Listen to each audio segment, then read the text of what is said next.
How you guys doing today? It's Anthony Gangi, host of Tier Talk, and I want to talk about part of the investigative process when an officer is under investigation. But in my story, in this case, this officer is going to be innocent, and there's a part of the process that can unfortunately put a bad label on the officer, even though the officer is innocent. I want to talk about that process. It's where the officer gets separated from their post or separated from dealing with the inmate population. I want to mention something. It's kind of like an after effect of that process, and I'm building off of my boy Gary York, who did a video on the investigative process.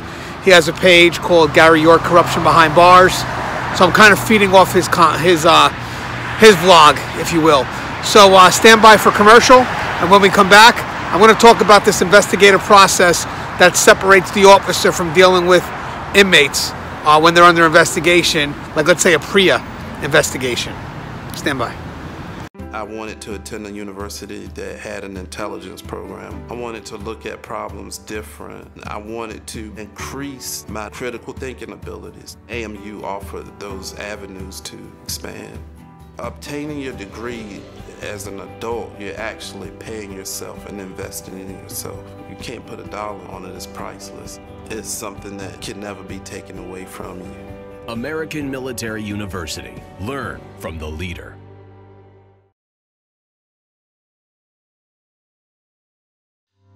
Being a corrections officer takes its toll on even the strongest individuals. The constant need to perform at the highest level, putting your life at risk in a hostile environment, and the mental scarring of traumatic experiences. 31% of corrections officers show symptoms of PTSD, and 66% of people with PTSD also suffer with a substance abuse problem. The Transformations First Responders program is specially designed to help veterans and officers heal from the grips of addiction and PTSD in a comfortable, supportive, and serene setting. You are not alone. If you have questions about the services we offer, give us a call at 866-762-8454 to get more information on this affordable and life-changing program. All right, thanks guys for tuning back in. My name is Anthony Gangi, host of Tier Talk, and I want to talk about an investigative process that may tarnish an officer who has a very good reputation. An officer in this case that's innocent but is kind of being judged falsely based on a false allegation. And again, guys, if you like the topics like what we discuss, remember the show's for you. Please subscribe to the channel and hit that bell. That bell will give you the notification each time I post up a video. And it's good. It gets the responses. So I want to focus on a PREA complaint. But again, in this case here, the PREA complaint is going to wind up being a false allegation from the inmate. So let's say an inmate makes a false allegation against staff. Let's say that this inmate says that they were sexually assaulted. And it's a false allegation. So in this case, staff is innocent. What's the process? What happens? Well, first off, why would an inmate make a false allegation? Some may ask. Well, manipulative inmates have their own motives, whether they want to manipulate a move or retaliatory reasons. Officer wrote them up, and they're just looking to retaliate. Either way, manipulative inmates have motives outside of what PREA is actually supposed to be used for. PREA is a cry for help. It's a Prison Rape Elimination Act. But some people, and unfortunately a lot, most inmates, have used it for personal gain. Anyway, it doesn't matter if the inmate cries wolf. We're still going to act accordingly, and we are going to go ahead and treat every cry as if it's a real thing, just in case, because you never know. So we act on what they call universal precaution. And in this method here, what do we have to do? Well, we have to separate the person who made the allegation from the potential aggressor. So we have to protect what would be the victim or the potential victim from the potential aggressor, and we have to have an investigation done. So the investigation would be ordered from the administrative level and usually handled by some internal affairs unit. So the separation that occurs is meant to protect the potential victim. But on another note, we may even go as far as separating the accused staff member from dealing with any inmate. Because, God forbid, if the person that made the allegation was telling the truth, well, by moving that staff member into another area with other inmates, now we're putting the other inmates at risk. But again, that's just a little bit of the method. So the method at the end is to separate the person making the allegation from the potential aggressor, if you will, the person that actually committed the wrong. So in this case here, I mentioned that the officer is in the clear, right? The officer did not do nothing wrong. So they're being separated, though, because that's the process. In some cases, they'll separate, or in other cases, they may even tell the person, hey, go on administrative leave, paid. And that's rather extreme, but it does happen. So the outcome's either going to be you're going to put the officer at a post where there's no contact with inmates, or you may send them on administrative leave, paid, of course, depending on the outcome of the investigation.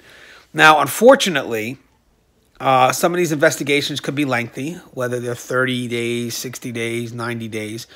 And during that length of time, when the officer, who's innocent in this case, has been removed from their post, rumors are going to start to fly. And eventually, the longer the investigation takes, the less chance for those rumors to be contested. So eventually, the people that spoke good of you that wouldn't believe it, no way that officer do it. No way, I don't buy that for a minute.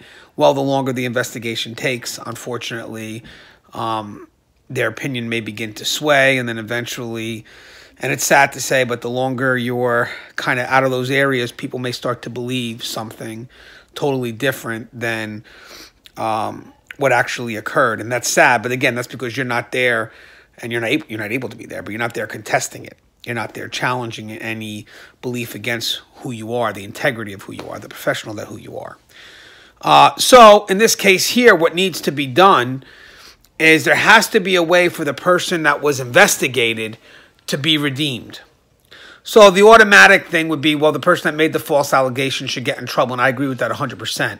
But that's been shut down a lot. A lot of people think, well, if you write an inmate up for making a false allegation against staff, especially in the case of PREA, it may discourage others from telling the truth. So they're more concerned about knowledge of what's going on. Is it getting out there? So they don't want to discourage a potential true victim.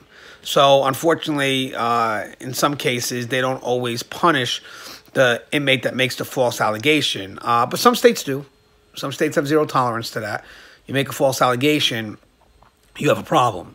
But some states don't go, and again, they use that excuse that they don't want to discourage a real victim from coming up. So again, that's where you kind of get that boy that cries wolf, because they kind of get infinite chances to attack staff, if you will, related to the PREA. So going back now, what can you do?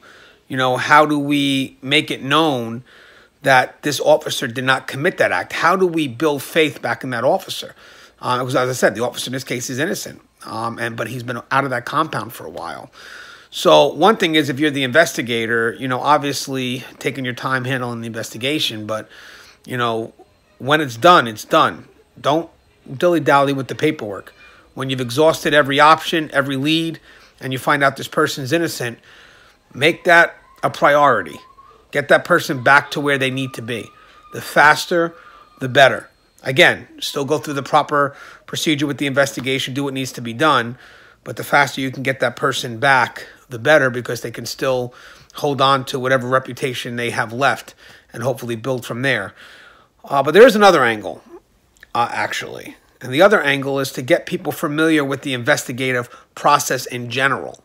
Let people know what that process is. So when there's a false allegation made, people are aware that, hey, this could be a lengthy process. This is what has to get done during these type of processes. So don't jump the gun. All because that officer's been off post for a while does not mean that officer is guilty. It's just the length of the process that it can take. Because if the officers are unaware of the process, then I'm telling you guys, the longer that officer is pulled from post, the one that's being accused, the longer the officer is away from any chance to contest the rumors, people will start believing it. And it's sad, but it's true. And then when the officer comes back, that officer who's innocent won't be treated as they're innocent. They'll be treated totally different. And then that's where we start that separation. And anytime we're separated, inmates can divide and conquer. So again, this video was based on officers who've been through false allegations, who unfortunately had their reputation tarnished. So the two things that can be done is, once you're done with the investigation, don't dilly-dally with signing and putting that officer back where they need to be. Let's get that done. Because the longer that person's off post, the harder it is for them to regain their professional reputation. but also educate officers on the investigative process. So if that person's off post for a while, and let's say they are innocent, but there's something going on with the investigative process that's prolonging it, at least officers are aware that this can happen. And they don't think that, well, if this guy's been out for so long, maybe he's guilty. You know, that's not the case. Sometimes the process could take a little longer. So people need to be familiar with the general process of an investigation. So, as always, the show's Tear Talk. My name is Anthony Ganji. Please subscribe. Hit that bell. Later.